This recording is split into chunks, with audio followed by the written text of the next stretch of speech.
Vereda Literária conversa hoje com o escritor e contador de histórias Olavo Romano.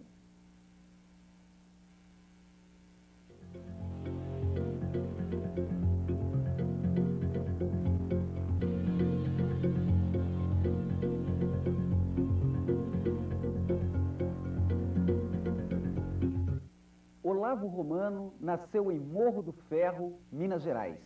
É formado em Direito, foi professor, é procurador aposentado do Estado.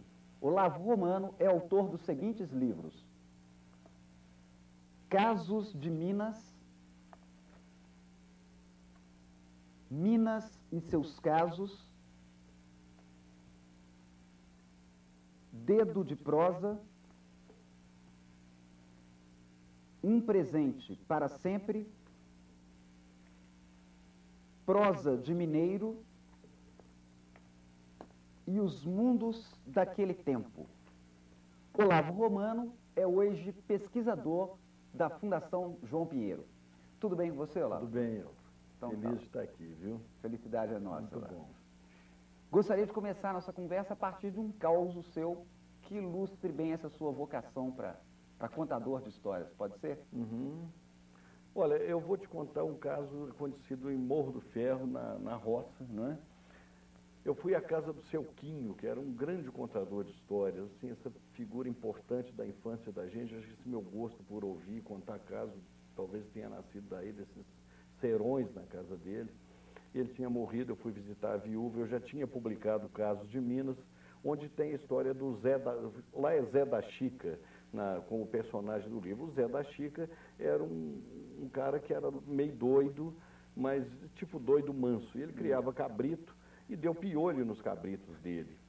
E essa história é terrível, sim, mas de repente ele ficou muito preocupado, sofrendo com aqueles piolhos, caindo os cabelos. Disseram a ele: olha, põe querosene. Ele jogou querosene e os cabritos ficaram, aquilo queimava, né, ardia, e eles pulavam, berravam. E ele, naquela aflição e na loucura que ele tinha, normal, coitado, ele jogou fogo nos cabritos, e os cabritos queimavam e era uma coisa patética. E então a mãe dele veio passando, assombrada com aquele negócio, e ele estava sentado num curralzinho de pau roliço, falando uma coisa que parecia uma ladainha, né? E ele dizia assim: agora é ruim para vocês, depois vai ser bom para vocês. Agora é ruim para vocês. E ficou naquela cantilena até ser internado em Barbacena de novo, coitado do Zé da Ana. Bom, aí eu me lembro que nessa época que eu fui a visitar a Dalila, que era a viúva do seu Quinho, ela estava com um livro lá, e ela disse assim: gostei muito do seu romance. É curioso, né? Qualquer livro mais grossinho era romance, né? Mas a história do Zé, que era primo dela, depois continuou, porque ainda deu piolho de raposa nos cabritos, e foi pior ainda e tal. Olha que coisa, eu fiquei impressionado como é que eu peguei o caso, na realidade, trouxe para o livro, ela continuou, e ela concluiu com uma frase que é das coisas mais lisonjeiras que eu já ouvi. Ela falou assim: eu gosto do seu romance porque ele parece a vida da gente. Isso era o que eu queria fazer quando eu comecei a escrever, né? Que as pessoas se reconhecessem no que eu estava fazendo. Pois é, e praticamente toda a sua obra até aqui reflete a vida no campo, as cidades do interior de Minas. Por que essa sua opção pela... Pois é, eu estou curioso, né? As pessoas às vezes me perguntam isso. Eu estou em Belo Horizonte há 40 anos. E eu acho que eu não consegui chegar na cidade ainda, né? Ainda estou lá na roça até hoje, onde está meu umbigo enterrado, onde meu dente de leite foi julgado no telhado, né? É curioso, acho que eu ainda não esgotei esse veio, essa coisa, esse baú de lembranças aí, né? Provavelmente seja isso. Eu pretendo trabalhar aí um romance, uma coisa assim, sabe? Quem sabe num espaço mais amplo, numa coisa mais aprofundada, eu possa rapar esse tacho, né? E refletindo esse mesmo modo de... ainda seria isso. Quer dizer, claro, eu tenho uma série de possibilidades de coisas urbanas, mas eu acho que não chegou a hora ainda, ou eu não consegui chegar lá ainda. Ok, você falou da vida real, desse reconhecimento da vida real dentro da obra, que em princípio é uma obra de ficção, né? Como é que é esse seu processo de criação? Como é que você pega uma história? Como é que você recria uma história? Olha, eu parto sempre de alguma coisa que me toque. tá? Que tem, é claro, sempre tem uma base real. Mas na hora de fazer, eu costumo comparar assim, é como se fosse fazer o mexido, sabe? Você faz com o que tiver na hora. Você tem um pedaço de carne, uma mandioca, sei lá o quê, um feijãozinho e tal, você vai misturando aquilo. Então, assim, sai do jeito que sai de um jeito hoje que não seria igual amanhã, né? E o tempero é sempre mais ou menos assim, é uma mistura do real com as lembranças, com o que poderia ter sido, etc. Eu acho que esse é o grande momento desse trabalho da gente, né? O grande jogo que a gente pode fazer, a grande brincadeira que a gente pode se permitir, né? Agora, por exemplo, os meus livros, 2 mais recentes, por exemplo, Um Presente para Sempre, que é um livro infantil, ele partiu de uma história real, acontecida, relatada a mim por um sobrinho meu, e depois eu fui atrás dos personagens, eles leram o original, opinaram, dezenas de crianças leram, então, e eu tomei a decisão, inclusive, de manter o nome real dos personagens e dos lugares. Eu acho que é uma maneira, é uma homenagem também que você faz às pessoas, porque está escondendo as pessoas atrás de nomes supostos, inventando o nome de lugar, e inclusive ter a alegria de chegar para o Sebastião Firmino, que é um preto retinto, que tem uma gargalhada estrondosa, e os dentes muito brancos, aquela coisa, é um estrondo realmente a gargalhada dele, uma coisa maravilhosa, chegar para ele e dizer, Sebastião, a sua risada está nas páginas tais e tais, e ele dá uma gargalhada quando recebe o livro. Sabe? Então, acho que isso é muito bonito, né? Pois é, e você tem andado por aí, convivendo diretamente com o seu público leitor e contando histórias para eles. Como é que é a reação desse público leitor aos casos mineiros? Olha, a reação, o Lima Duarte costuma dizer que a gente, todos nós temos um pé na roça, né? Quer dizer, se não é você, a história do lobo e do cordeiro, foi seu pai, foi seu avô, né? Sempre tem, isso está dentro da gente. Eu tenho feito, recentemente, um trabalho de caso e viola.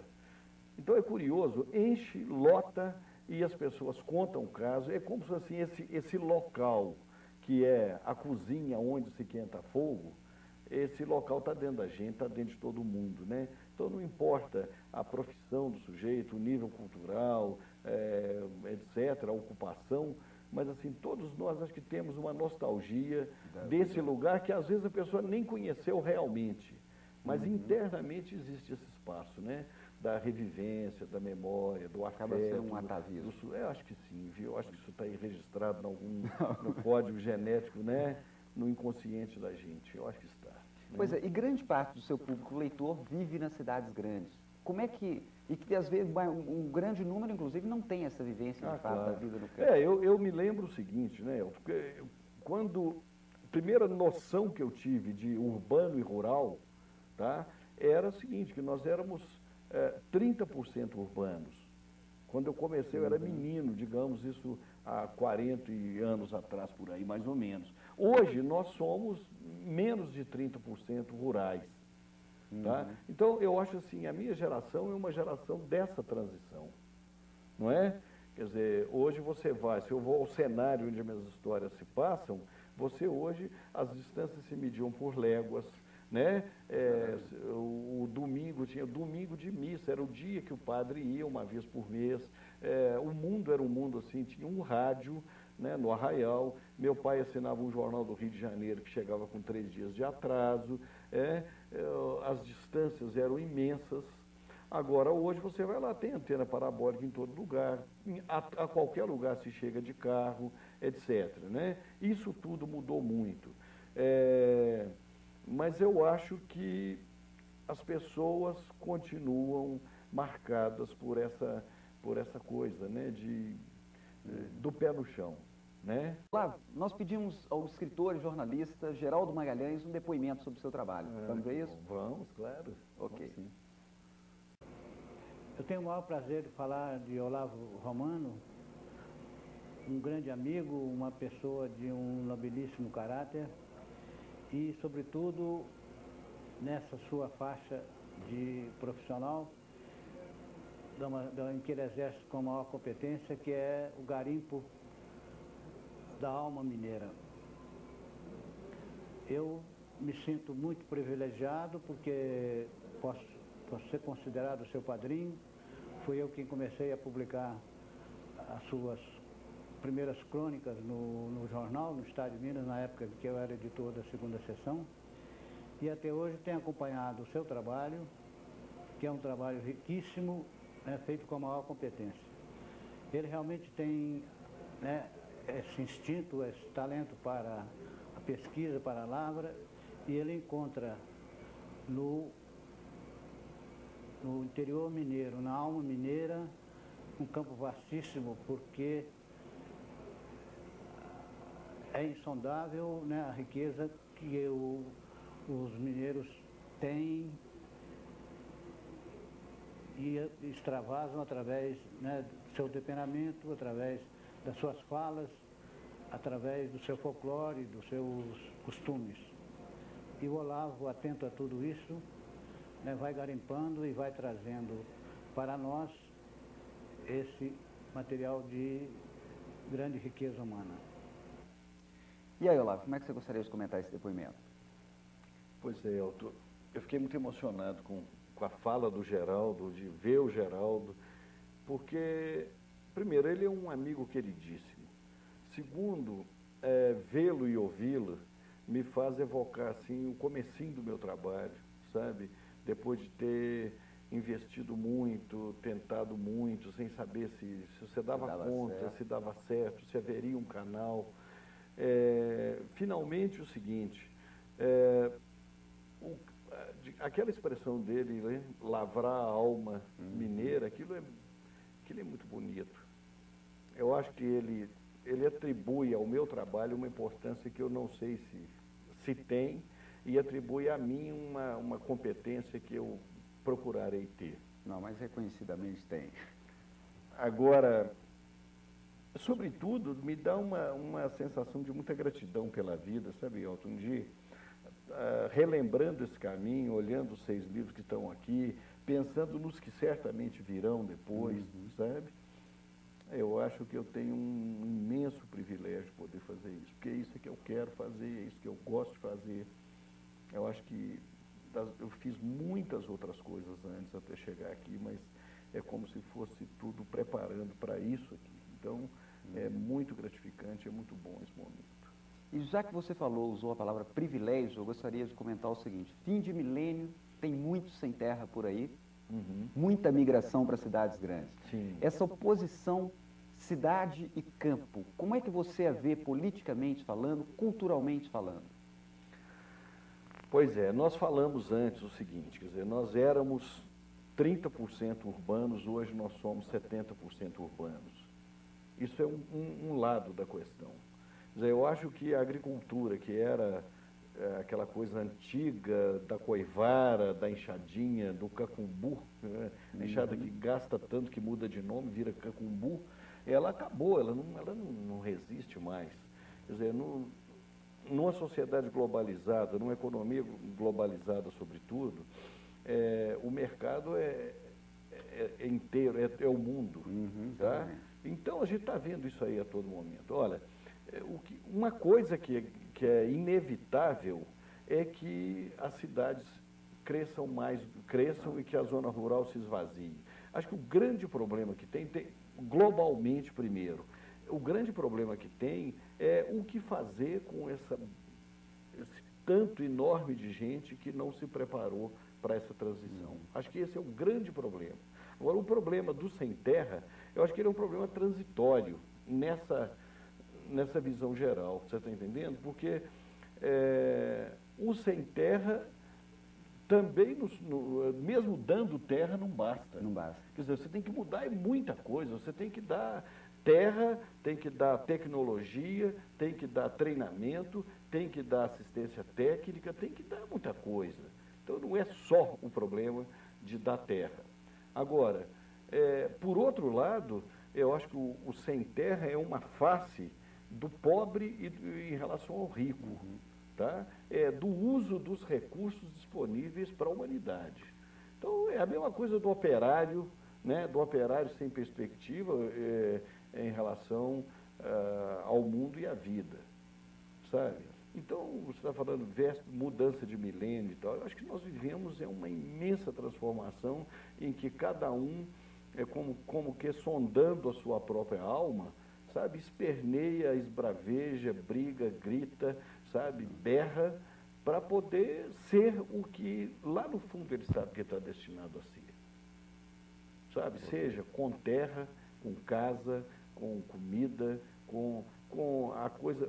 Outro dia eu fui a um encontro de escritores, o Frei Beto estava lá, que é meu fraterno amigo, e ele dizendo que ele falou na França, perguntado sobre sem terras, ele falou, olha, os animais no Brasil estão melhor cuidados do que os homens, porque os animais têm abrigo, têm alimento, então assim... Tem estima. Tem estima, tá? Então, assim, nós estamos ainda buscando o atendimento das coisas mais fundamentais do animal na pessoa humana, que é o nosso irmão, sabe? Então, isso é preciso, isso é bárbaro, né? Isso é uma coisa insuportável, né? Agora, eu não acho que seja apenas uma questão de terra, porque senão nós vamos cometer um equívoco, sabe? De dar terra para um tipo de realidade que já vai mudar, já mudou, inclusive, já mudou.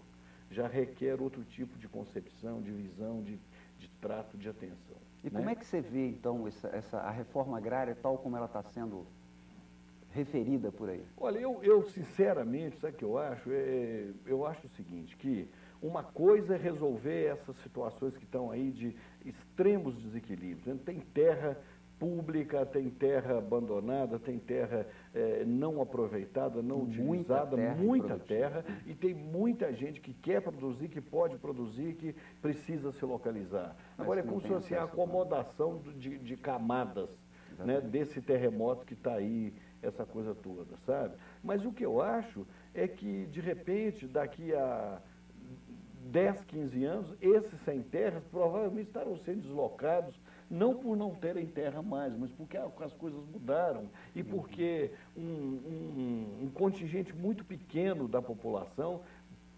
deverá estar produzindo para a maioria, como é nos países em que a economia está melhor resolvida.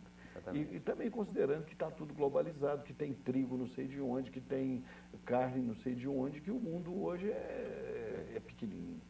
Ok, Olavo. Tá? Olavo, gostaria que você contasse para nós um caso que ilustrasse o modo como o homem do campo vê o homem, o modo de vida na cidade. É uma coisa bem sintética, é o seguinte, uma amiga minha tem uma fazenda em Lagoa da Prata. E chegou lá e falou, olha, a Maria foi embora, estava comigo há muito tempo, empregada, né? Hoje se chama secretária, né? Mas lá na roça chamava empregada mesmo. E não tinha problema nenhum, era madrinha dos meninos, aquela coisa, né? Mas a gente hoje tem que ser politicamente correto. Aí, diz assim, não, mas tem aqui, ó, a Conceição também estava em Divinópolis, trabalhava lá na casa de um advogado e tal. Ah, quem sabe ela vai? Não, tudo bem, ela vai. Aí, na segunda-feira, ela explicando, olha, você sabe pôr mesa, não sabe? Não sei, não faz coisa que você não sabe. Olha, aqui senta meu marido, eu sento ali, meu filho aqui. Diante de cada um tem uma cadeira, no lugar de cada um tem uma cadeira, claro, e você põe um prato, põe o garfo, a faca, as coisas comuns aí, guardanapo e tal. Agora, se for coisa de mais cerimônia, eu te explico e tal. Você entendeu? Aí ela olhou, a pessoa treinada, tinha trabalhado na casa de um advogado, de Divinópolis e tal.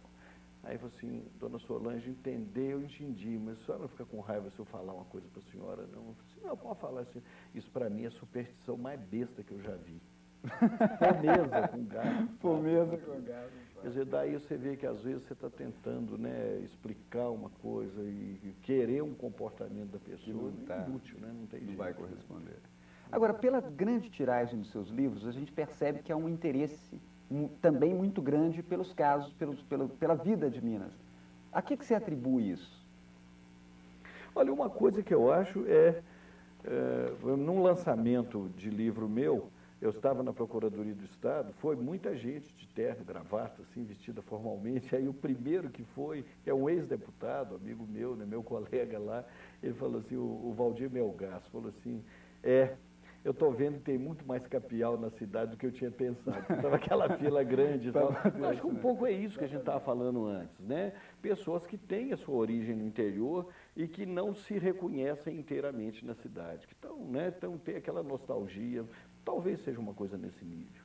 Bom, e reação do público de outros estados? Você tem tido experiência em outros estados, como é que é isso? Tem coisa de amigo que manda para amigo que mora longe, né? Tem esse livro meu, Um Presente para Sempre, está na 10ª edição, está adotado, está bem distribuído, né, fora de Minas. Recebo carta de estudante, recebo correspondência, é interessante, sabe? Agora, uma coisa curiosa é o seguinte, tem uma pessoa, um amigo meu, que é do Nordeste, leu meus livros e disse o seguinte, olha, eu me lembrei muito da minha infância no Piauí e apenas 4 palavras eu não entendi. Isso para mim foi surpreendente, porque eu imaginava estar falando de Oliveira, de Morro do Ferro, de São Tiago, de Bom Sucesso, tá? E, na verdade, é o português antigo do Brasil, você sabe disso, você é especialista nisso, né? Então, assim, não é uma linguagem mineira, é uma linguagem do interior, uma linguagem anacrônica, né? Mas comum. Isso é o português antigo que ainda está por aí, pelo interior de Minas e do Brasil. Olavo, no meio de tantas boas histórias, qual que foi aquela que te emocionou mais ao ser produzida? Olha, quando eu escrevi, eu comecei publicando no Estado de Minas, como o Geraldo mostrou ali, né, uma por semana. Então, quando eu acabei de escrever Avelino, que hoje está no Casos de Minas, eu abri a boca a chorar. Mas assim, chorava e não sabia por quê, uma coisa assim, eu parei naquilo para tentar entender. E a história falava o Avelino era um homem de Morro do Ferro que ia pelas fazendas comprando ovo, tá? Aves e ovos, ele chamava Avelino, uma coisa curiosa, né? E ele ia à fazenda da minha avó, a fazenda da Serra, uma vez por semana ela vinha com a cuia de ovo, entregava e ele amarrava o cavalo na sombra, botava um chapéu debaixo do banco e tomando a fresca ali, escutando aqueles barulhos de vaca, de passarinho e tal, bebia café, a minha avó trazia uma bandeja com queijo chorando, fresquinho, uma banana, pão de queijo e tal, aquela coisa ali, e ela quase não falava, tinha um pigarro, era um momento de silêncio, era uma grande pausa no meio da tarde, sabe? Mas, assim, era uma coisa extremamente afetuosa. Ela vinha, ela cuidava, né? Aquele momento ali de oferecer, né, a fresca do alpendre, né? A sombra do alpendre, a comida, a bebida e o afeto, mas absolutamente silencioso. Ela, de vez em quando, limpava a garganta, perguntava, e o fulano, sarou, dava aquela pausa grande, você escutava mais, era o passarinho, a pomba, o bezerro e tal.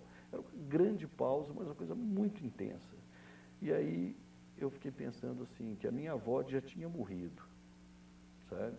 E eu, a vida inteira, nós todos, não só eu em relação a ela, mas cobrávamos dela atitudes, gestos de afeto, sabe? E aí eu comecei a me lembrar do pé de marmelo, do qual ela cuidava, assim, para não ter formiga, para não murchar, para um passarinho não comer, a marmelada que ela fazia, as horas que ela levava fazendo aquela marmelada, e quando ela punha aquela marmelada na mesa, a gente se deliciava, ela não tinha uma palavra sobre aquilo. E aí, aquele dia, acabando de escrever aquilo, evocando aquela bandeja de queijo, de banana e tal, que ela fazia, ela própria fazia o queijo, eu ficava pensando assim, que se ela não tivesse morrido, eu gostaria de poder dizer a ela que ela não precisava ter gesto nenhum, que eu tinha entendido a marmelada, o queijo, toda a história. Acho que é isso que me emocionou, e, sabe? Pois é, o poeta Carlos Drummond de Andrade dizia, eita vida besta, meu Deus, com relação a esse silêncio. Isso. Mas no outro texto ele diz, eu era feliz e não sabia. Exatamente. Que Ataúfo Alves pegou depois, né? Exatamente. Também, Ok, a última pergunta do programa, quem vai fazer para você é o jornalista e escritor Geraldo Magalhães. Vamos lá? Vamos lá. Olavo, gostaria de saber, você, na vida real, já encontrou um personagem tão rico ou mais rico do que os personagens retratados por Guimarães Rosa? Geraldo, você próprio me apresentou ao Manuelzão, não é? Que é um personagem do Guimarães Rosa, é meu amigo. Não vamos contá-lo. há muitíssimos personagens riquíssimos por aí. O que falta é talento do Guimarães Rosa, que só tem um. Olavo Romano, Vereda Literária agradece a sua entrevista, deseja-lhe ainda muito mais sucesso. Muito obrigado. Muito obrigado. Ok. Perca o trem. Na próxima semana, com certeza, tem mais um Dedo de Prosa. Muito obrigado.